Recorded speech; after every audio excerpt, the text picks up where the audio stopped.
You've probably got some cash in your wallet right now. We handle it all the time. But have you ever really stopped to think about what it is or how it's made? Well, we're about to pull back the curtain on how US money is actually made. And trust me, it's one of the most fascinating and secretive processes on the planet. So, when you hold a dollar bill, what comes to mind? It's paper money, right? I mean, that's what we all call it. But is that what it really is? Yeah, not even close. That bill isn't paper at all. It's actually a super high-tech fabric, a special blend of 75% cotton and 25% linen. This stuff is engineered to survive thousands and thousands of folds, getting jammed in vending machines, even an accidental trip through your washing machine. Honestly, it's more like a really durable t-shirt than a page in a book. So let's really dig into this, because this material is way more than just paper, and the scale they produce it on is just staggering. And get this, the recipe is a closely guarded secret, and it all comes from just one company, Crane & Co.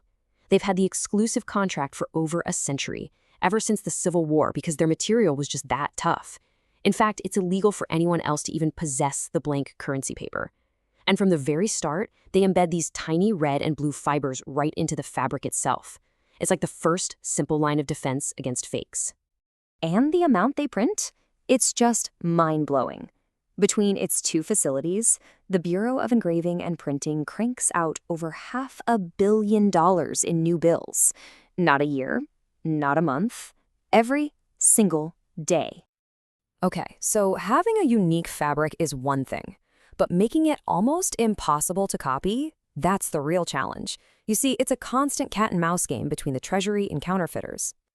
A modern bill, especially the bigger ones, is basically a fortress of security features. We're talking about all kinds of wild stuff. There are watermarks that only appear when you hold them up to the light, security threads hidden inside that literally glow under a UV light, and even special ink that completely changes color as you tilt the bill. The level of detail here is just insane. If you take a magnifying glass to a new $100 bill, you can find text that's basically hidden in plain sight. Right there on Ben Franklin's jacket collar, they've printed the United States of America in letters so small you can barely see them. It's an incredible piece of precision work. But, not all bills are created equal. The humble $1 bill is kind of the lightweight in the security department. It has almost none of these advanced features. Compare that to the 100, which is just packed with tech, from a wild 3D security ribbon woven right into the fabric to an inkwell with a color-shifting bell inside. It's a whole different world. All right, so you've got your super secure fabric. Now it's time to actually print the money. And this isn't like hitting print on your computer. It's more like a printing gauntlet, a brutal multi-stage process of extreme pressure and precision. Yeah, this is a 3-pass job. First, offset printing lays down all those subtle background colors. Next up is the main event, something called intaglio printing, which creates the portrait and all the fine line details. And finally, they use a letterpress to add the unique serial numbers and the official government seals. The machines that do this are absolute monsters. We're talking 50-foot-long behemoths. During that intaglio phase, the presses exert an incredible 70 tons of pressure. 70 tons. That's what it takes to literally force the ink from an engraved metal plate deep into the fibers of the bill. And that immense pressure is the secret sauce.